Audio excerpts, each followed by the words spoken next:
Xitoy Washington pochta gazeti, Wikipedia, NBC va Huffington pochta gazetining tor betlarini cheklagandan keyin Angliya muhofizat gazetini chekildi. Angliya muhofizat to'ri Xitoyda qamal qilindi. Tiananmen maydoni qirg'inchiligining 30 yillik munosabati bilan Xitoyda xalqaro taratqular va internet to'riga bo'lgan nazorat va cheklamalar kuchaytirildi.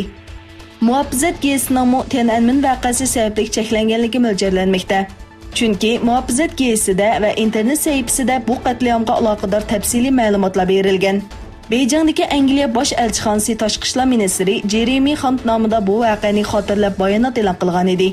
Lekin bu bayonot keyin ommaviy taratqulardan o'chirib etildi.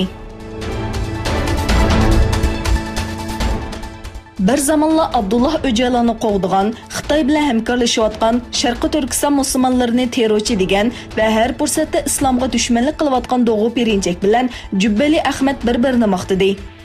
Jamiyatda Jubbali Ahmad Xo'ja deb tanilgan Ahmad Mahmud ünlü mediyalik so'zlar bilan Doğu Perinçekka javob berdi.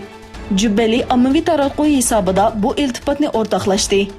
Jubbali Xo'janing bu iltifoti javobsiz qolmadi. Tipimni yaxshi ko'rmasligi mumkin, ammo deb Perinçekni maqtagan Jubbalikka Perinçekdan mediyalik javob keldi. Fransiyada seriq chelkillarning namoyishi 30-haftasiga qadam qo'ydi. Bu haftami prezident Makronga qarshi faoliyatlar o'tkazildi. Yiqilg'u bahosining o'sib ketishi va iqtisodiy kriz sababdan boshlangan namoyishlar keyincha Makron hukumatiga qarshi harakatga o'zgarib ketdi. 30-haftasida namoyishlar qattiq tadbirlar ostida davomlashdi. Qozog'iston xalqi yangi prezidentni saylash uchun ovoz berdi. Markaziy saylov komiteti davlat miqyosida barliq saylov markazlarining bilet tashlashga tayyor holatga kelganligini e'lon qildi. Qozog'istonda 11.947.000 saylovchi sahar soat 7 dan soat 20 gacha 9.970 saylov markazida bilet tashlaydi.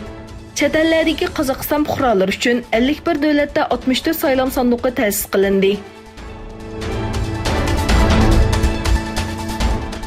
Saudiya Arabiston Jamal Khashoggi jinoyati sababli dunyo miqyosida tanqidga uchragan bo'lsa-mu, lekin hech qanday amaliy embargoga duch kelmagan edi. Bu qatam Saudiya Arabiston haqida texmo vahimali xabarlar o'tirg'i chiqdi. Amerika istixborotiga yaqin xalqaro taratqularning oshkorlashicha, Saudiya Arabiston Xitoy bilan hamkorlashib, bir ballistik boshqariladigan bomba yasash markazi qurgan.